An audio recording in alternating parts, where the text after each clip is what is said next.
Hi, everyone. Ashley Mailloux and Gino Buccola here with the DRF. We're going to take a look at race this Saturday out at Oaklawn Park. It's race number 9. It's the American Beauty. It's for 4-year-old fillies and mares, and upward 6 furlongs is the distance. It's a field of 7, and some big names in here. You have horses such as Fibber, who was behind Spirit Wind last time out. Tax, who we know what she was able to do as a 3-year-old filly.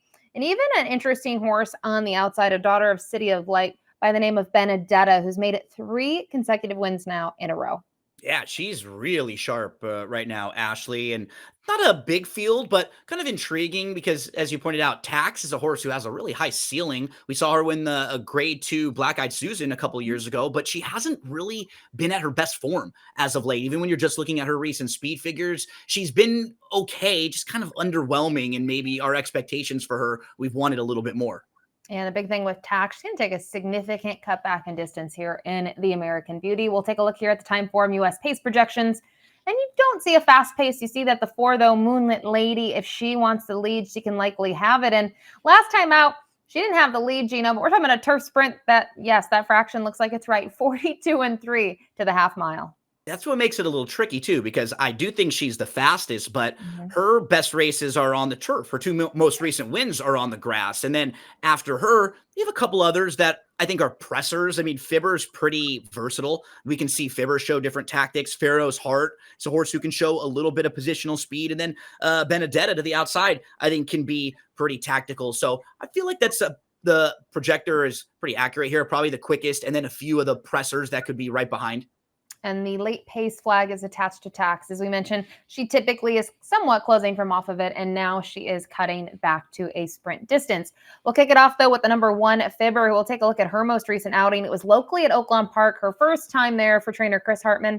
She comes up a little bit short, but to me, to be beaten by 3/4 length behind Spirit Wind, not too bad considering how good of a filly and mare Spirit Wind is. Yeah, and actually, she had a fine start in this race. She was inside. She was traveling really well behind horses, and she tried to move in between, and that spot like closed up on her. And then she had to kind of stop and move to the outside. And honestly, that slowed some of her momentum, and that might have been the difference between winning and finishing second in there.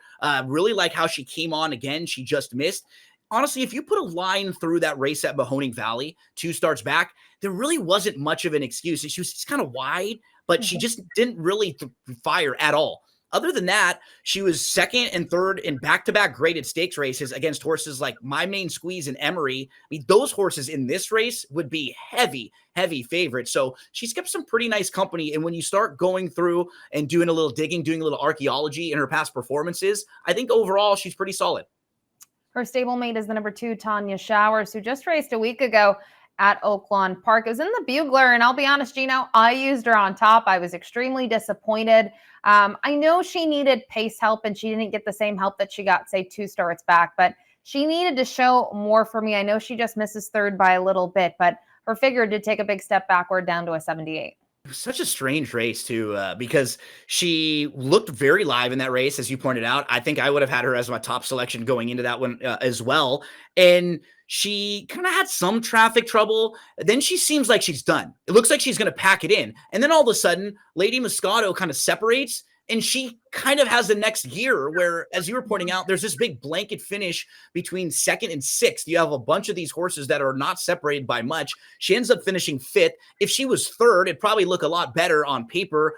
I really don't know what to do with her. I think she fits pretty well in here with one of her better races, but I don't know if she has a lot of enough early speed to kind of keep up in a race where we're not sure what the pace is going to look like. So to me, she was just at the very most like an under horse.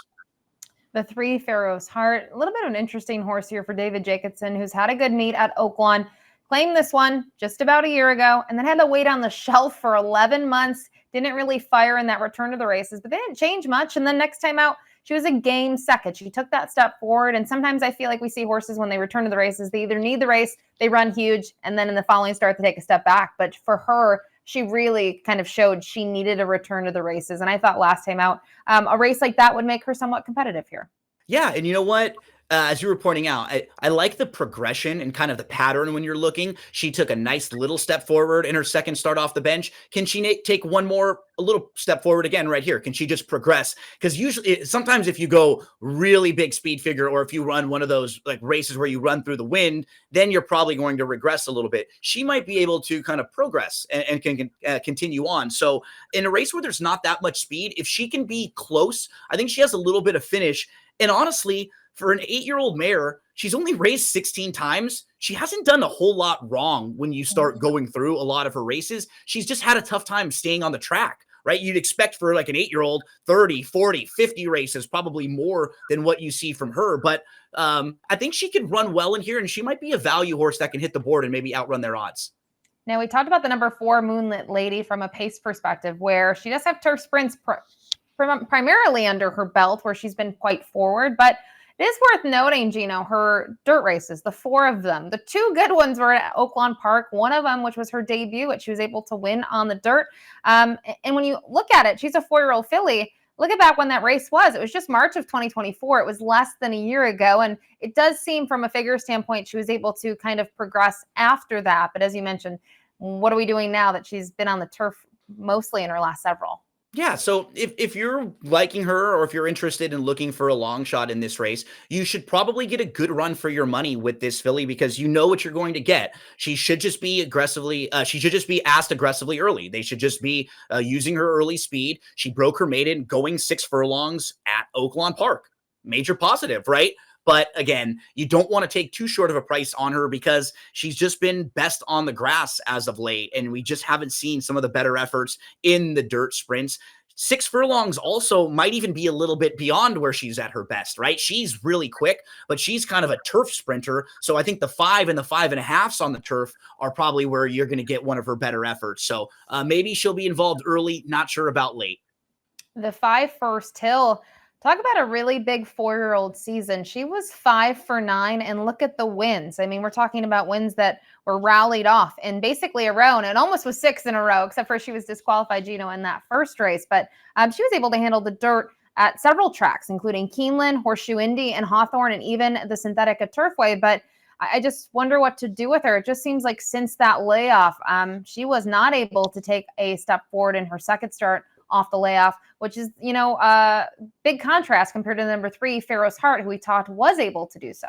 Yeah, I love how you pointed that out too. You could see it just in these runners' past performances, how one horse took that step forward, and the other one, I'm fine putting a line through the December 7th race, and I could be forgiving for that one and say, yep, probably needed the race, coming off a few months. Maybe they're just getting a feel for where this horse might fit, where she could stack up. But then she comes back with another kind of really disappointing effort. She did have a little bit of traffic, but she was just kind of overmatched in there. So yeah, I need to see her more competitive against a field like this. The 6 Tax, we talked about her as a 3-year-old. She had a very good year. And even last year as a 4-year-old, she had a couple of wins. But so far, when we look at her last 3, Gino, not the same filly or mare that we once knew. And when we look at her in this performance of the Pippin, she's 3rd best in here. But once again, in consecutive starts, they had her closer to the pace. And to me, it just looks like she flattens here. Yeah, and I think this is going to be a really nice cutback for her because we see the only time she sprinted, or only time she went 6 furlongs, she won. My concern is just, I don't know if she's going to be a playable price, because she still is well-known, highly regarded. We've seen her in a lot of these stakes races. So I think this could be a really nice cutback and spot for her. To me, I just don't know if she's going to be value enough to play in a race like this, still coming off of that disappointing recent form, because we are playing her off of kind of lackluster recent efforts. So back and forth, I would want a little more value than I think I'm going to get on her on Saturday, Ashley. And the 7, Benedetta, is going to round out the field. We'll take a look at her most recent performance. It was at Mahoning Valley. It was race 9 that day, the Cheryl White Memorial. And, to me, these last couple of performances, she's really done everything right. This is a huge step in the right direction in terms of figures. She gets a 95, and most importantly, she's quick, Gino, but she showed here she did not need the lead, and Mahoning's a deeper track. And everything about her career makes sense. She's raced 8 times. Her first start, she breaks her maiden. She comes back in her second start, and she's in the Sorrento. She finishes behind a nice horse.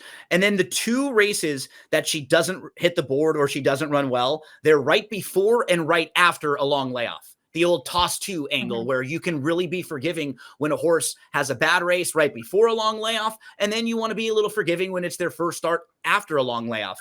Everything else makes sense. She just keeps getting better. She continues to improve. And like you said, as she's gotten a little more mature and as she's gotten a little bit better overall, she's shown us that she can sit off. She doesn't need the lead. So yeah, I really respect her. I think she's the horse to beat. Yeah, and just kind of looking at that, I think sometimes people look at Mahoning Valley and maybe scratch their head. That card specifically at Mahoning has improved each and every year. It's the same day as the Steel Valley Sprint, which is getting bigger names. There's a pretty good purse attached to it to kind of round out horses' season before they might go on the shelf for a couple of months. That's the field for the American Beauty race number 9 this Saturday at Oaklawn. Top pick time. And I'm curious, yeah, we're going to get a little creative, I guess, in your case, with the same top 2 on paper. It looks like it's Fibber or it's the outside Benedetta. And one thing's for certain, Gino, your horse Fibber will be the better price. Yeah, well, they've traded decisions before. It's just you have to be able to excuse that race for Fibber a couple starts back because it was really good at Mahoning for Benedetta, and Fibber didn't have much of an excuse, but Fibber did come back after that at Oaklawn Park with a pretty good effort. So I'm hoping back heading in the right direction. I'll go 1-7. The 3 Pharaoh's Heart. We both have as kind of an interesting price horse and maybe a value horse to use underneath. I'll use Tanya Showers, who I think could at least pick up some pieces under. You'll throw in the much classier Taxed, who could really enjoy the cutback. Yeah, and it is worth noting Chris Hartman sends out 2 in here, and he's got his 2 go-to riders aboard them. You have Tyler Bacon on the 1, and then 2 Rafael Bejarano. So a little bit of an interesting race. Nice way to kick off the late double this Saturday at Oaklawn. Good luck.